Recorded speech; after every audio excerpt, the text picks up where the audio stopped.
saya Catherine Sigita dengan NIM 2030 30 20 40 46. Prodi Pendidikan Pancasila dan Kewarganegaraan, jurusan Pendidikan IPS, Fakultas Keguruan dan Ilmu Pendidikan, Universitas Palangkaraya.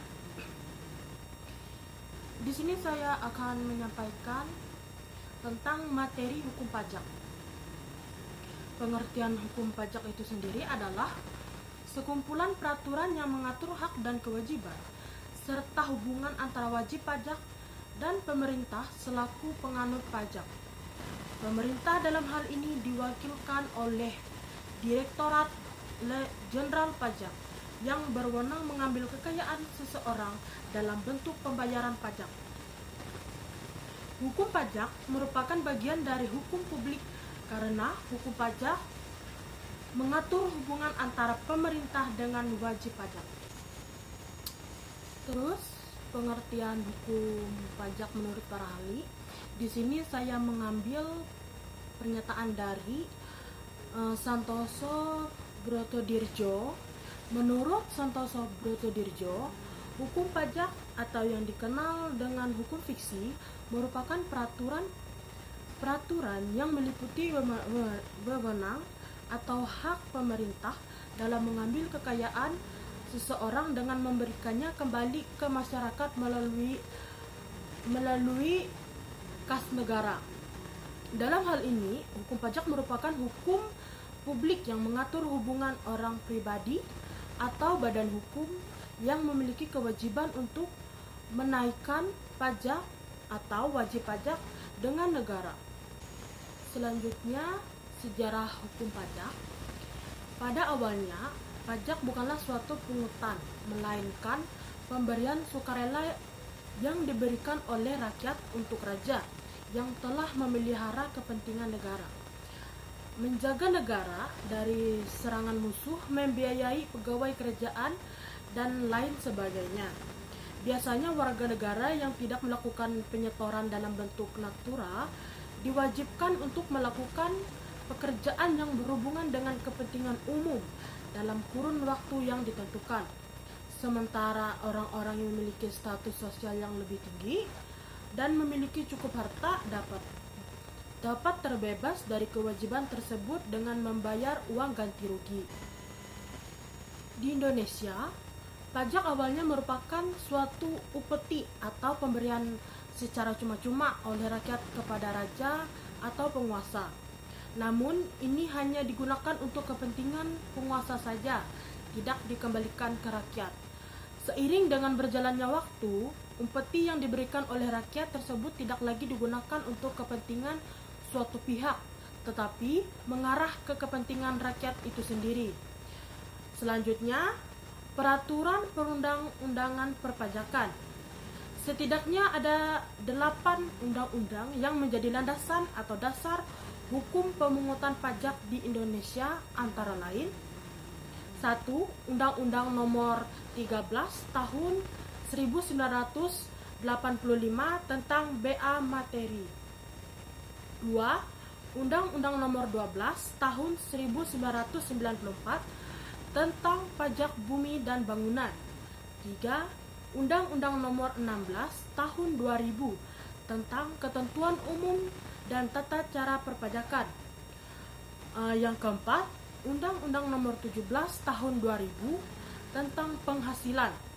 Yang kelima, Undang-Undang Nomor 18 Tahun 2000 tentang Perpajakan Pertambahan, Nilai atas barang dan jasa, penjualan atas barang mewah. 6. Undang-Undang Nomor 19 Tahun 2000 tentang penagihan pajak dengan surat paksa. Yang ketujuh, Undang-Undang Nomor 20 Tahun 2000 tentang BA perolehan hak atas tanah dan bangunan. 8. Undang-Undang Nomor 14 Tahun 2002 tentang pengadilan pajak.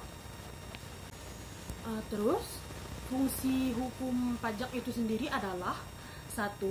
Hukum pajak bersifat sebagai acuan dalam menciptakan sistem pemungutan pajak yang berlandaskan keadilan, efisien, serta diatur sejelas-jelasnya dalam undang-undang tentang hukum pajak tersebut.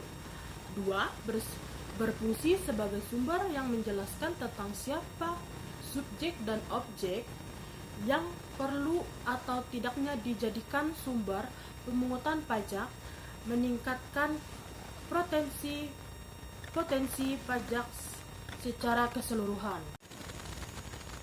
Terus di sini ada macam-macam hukum pajak.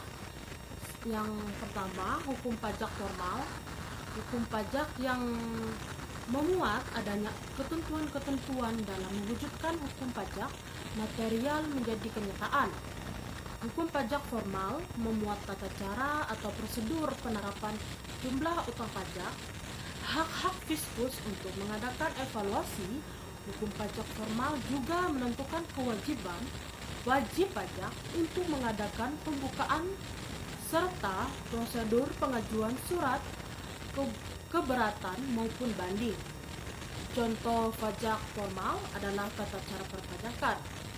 Terus yang kedua, hukum pajak material.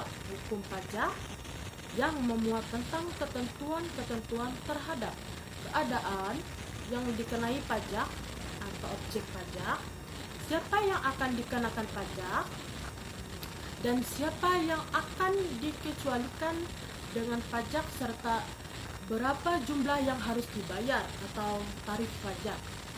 Contoh hukum pajak material adalah pajak penghasilan atau PPh dan pajak pertambahan nilai atau PPN.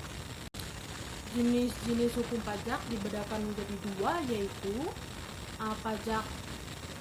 pajak secara langsung dan pajak tidak langsung. Berikut ini ada beberapa manfaat pajak untuk negara, yaitu 1. Pajak digunakan untuk pengeluaran negara yang bersifat self-liquidating, misalnya untuk pengeluaran proyek produktif. Terus yang kedua, pajak juga digunakan untuk pengeluaran reproduktif, secara pengeluaran yang akan memberikan keuntungan dalam segi ekonomi bagi masyarakat, misalnya seperti pertanian dan lain-lain.